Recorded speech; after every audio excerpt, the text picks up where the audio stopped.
வணக்கம். மாநில செய்திகள் வாசிப்பவர் லட்சுமி ராகவன்.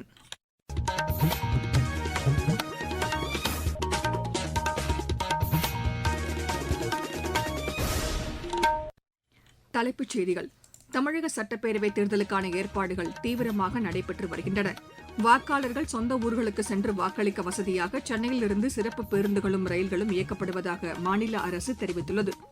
உலக அளவில் மாறிவரும் சூழலுக்கு ஏற்ப பாதுகாப்புத் துறையில் புதிய அணுகுமுறையை மேற்கொள்ள வேண்டியது அவசியம் என்று அத்துறைக்கான அமைச்சர் திரு ராஜ்நாத் சிங் வலியுறுத்தியுள்ளார்.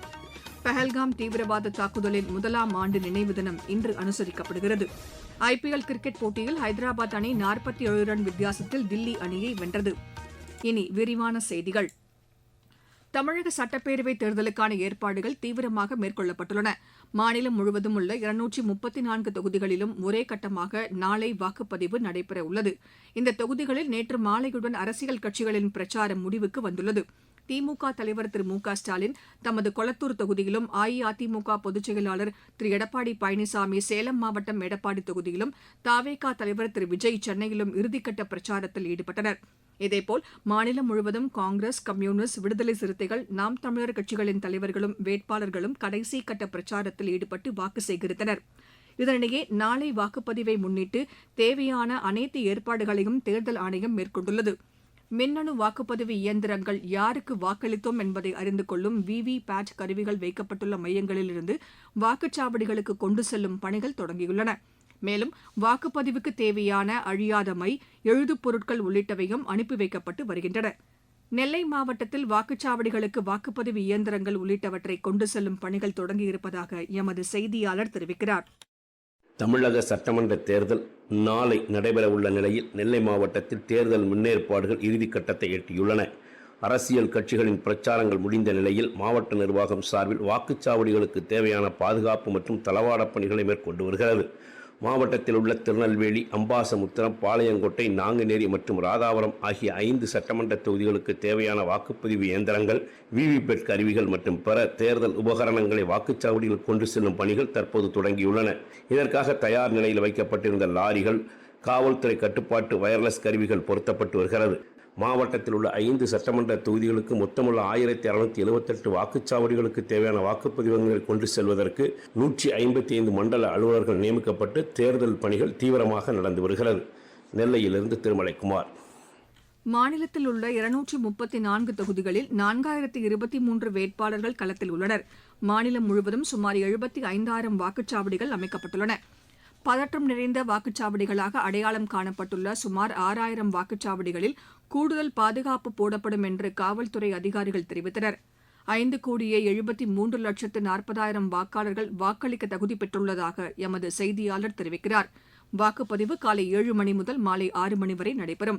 மாநிலம் முழுவதும் 1,40,40,000 காவல்துறையுடன் 300 கம்பெனி துணை ராணுவப் படையினரும் பாதுகாப்பு பணியில் ஈடுபடுத்தப்பட்டுள்ளனர். இவர்கள் மக்கள் அச்சமின்றி வாக்களிப்பதை உறுதி செய்வதற்காக தீவிர ரோந்து பணியில் ஈடுபடுவார்கள். சென்னையில் 24,000 காவல்துறையினர் பாதுகாப்பு பணியில் ஈடுபட்டுள்ளனர்.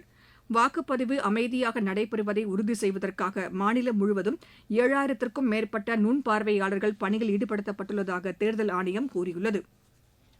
வாக்காளர்கள் சொந்த ஊர்களுக்கு சென்று வாக்களிக்க வசதியாக மாநில அரசின் சார்பில் நேற்று முதல் நாளை வரை சென்னையிலிருந்து மொத்தம் 11,323 பேருந்துகள் இயக்கப்பட இருப்பதாக போக்குவரத்து துறை முதன்மை செயலாளர் தெரிவித்துள்ளார். மேலும் தெற்கு ரயில்வே மூலம் சென்னையிலிருந்து பிற ஊர்களுக்கும், அங்கிருந்து சென்னைக்கும் வரும் 28ஆம் தேதி வரை சிறப்பு ரயில்களும் இயக்கப்படுகின்றன. தமிழக சட்டப்பேரவைத் தேர்தலுடன் மேற்குவங்க மாநிலத்தில் முதற்கட்டமாக 152 தொகுதிகளிலும் நாளை வாக்குப்பதிவு நடைபெறவுள்ளது. இதற்கான ஏற்பாடுகளும் தீவிரமாக மேற்கொள்ளப்பட்டிருப்பதாக தேர்தல் ஆணையம் தெரிவித்துள்ளது. மேற்கு வங்கத்தில் 2வது மற்றும் இறுதிக்கட்டமாக வரும் 29ஆம் தேதி 142 தொகுதிகளில் வாக்குப்பதிவு நடைபெறவுள்ளது. இந்த தேர்தலில் பதிவாகும் வாக்குகளும் ஏற்கனவே தேர்தல் நிறைவடைந்த கேரளம், அசாம், புதுச்சேரியில் பதிவான வாக்குகளும் அடுத்த மாதம் 4ஆம் தேதி எண்ணப்பட்டு முடிவுகள் வெளியாகும். வாக்காளர்கள் பல்வேறு தகவல்களை அறியவும், புகார்களை தெரிவிக்கவும் தேர்தல் ஆணையம் மொபைல் செயலிகளை உருவாக்கியுள்ளது. இது தொடர்பாக எமது செய்தியாளரிடம் பேசிய சேலம் மாவட்ட தேர்தல் அதிகாரி திரு அருண் தம்புராஜ், மாற்றுத்திறனாளிகள் சக்கர நாற்காலிகளை முன்பதிவு செய்து கொள்ளலாம் என்று தெரிவித்தார். இந்திய தேர்தல் ஆணையம் நிறைய மொபைல் அப்ளிகேஷன்ஸ் வந்து லான்ச் பண்ணியிருக்காங்க. குறிப்பிட்டு சொல்லணும்னா ECI நெட் அப்படின்ற ஒரு அப்ளிகேஷன். அதில் வந்து வாக்காளர் பற்றின தகவல்கள் மற்றும் வாக்குச்சாவடி பற்றின தகவல்களை வந்து பெற்றுக்கொள்ளலாம். சாக்ஷம் அப்படின்னு ஒரு அப்ளிகேஷன் இருக்குது. அதில் வந்து மாற்றுத்திறனாளிகள் அவங்க தேர்தல் நாள் 23 ஏப்ரல் வந்து அவங்களுக்கு தேவையான வீல் சேர் அரேஞ்ச்மெண்ட்ஸை வந்து உறுதி செய்து கொள்ளலாம். சி விஜில் அப்படின்னு இன்னொரு அப்ளிகேஷன் இருக்குது. அந்த மொபைல் அப்ளிகேஷன் மூலமாக உங்களுடைய புகார்களை வந்து உடனுக்குடன் தெரிவிக்கலாம். அதுவும் துரிதமாக நடவடிக்கை எடுப்பதற்கும் இந்திய தேர்தல் ஆணையம் வந்து நடவடிக்கை எடுக்கப்பட்டுள்ளது. இது தவிர 1950 அப்படின்ற ஒரு டோல் ஃப்ரீ நம்பரும் இருக்குது. அந்த நம்பர்லையும் நீங்கள் தொடர்பு கொண்டு தேர்தல் பற்றின உங்களுடைய இன்ஃபர்மேஷன் தேவைப்பட்டுச்சுன்னா நீங்கள் பெற்றுக்கொள்ளலாம். ஏப்ரல் 23 காலை 7 மணி முதல் அனைத்து வாக்குச்சாவடியிலும் தேர்தல் நடைபெற உள்ளது. இந்த சட்டமன்ற பொதுத் தேர்தலில் அனைவருமே 100% வாக்களிக்கிறதுக்கு ஒத்துழைக்க வேண்டும் என்று வேண்டி கேட்டுக்கொள்கிறேன். நீங்கள் கேட்டுக்கொண்டிருப்பது மாநில செய்தி அறிக்கை.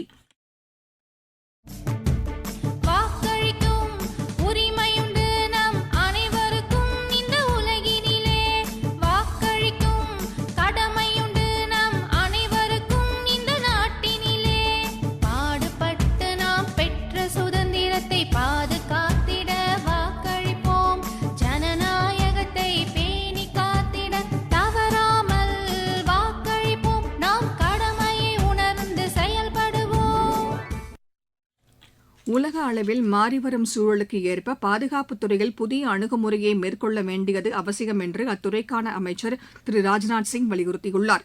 3 நாள் பயணமாக ஜெர்மனி சென்றுள்ள அவர் அந்நாட்டு பாதுகாப்புத்துறை தொடர்பான நாடாளுமன்ற நிலைக்குழு கூட்டத்தில் உரையாற்றினார். தற்போது உலக நாடுகள் புதிய பாதுகாப்பு அச்சுறுத்தல்களை எதிர்கொண்டு வருவதாகவும் அதிநவீன தொழில்நுட்ப மாற்றங்கள் இந்த நிலைமையை மிகவும் ஒருங்கிணைத்து செயலாற்ற வேண்டிய கட்டாயம் எழுந்துள்ளதாகவும் அவர் கூறினார். இத்தகைய சூழலுக்கு ஏற்றவாறு விருப்பங்களுடன் கூடிய புதிய அணுகுமுறையை மேற்கொள்ள வேண்டிய தருணம் உருவாகி இருப்பதாக அவர் குறிப்பிட்டார். சுயசார்பு இந்தியா என்பது வெறும் கொள்முதல் திட்டம் மட்டுமல்ல, இணைந்து உருவாக்குதல், வடிவமைத்தல், புதிய கண்டுபிடிப்பிற்கான ஏற்றுக்கொண்டு பாதுகாப்பு தளவாடங்களை ஏற்றுக்கொள்ளுதல் என்பதாகும் என்று அவர் தெரிவித்தார்.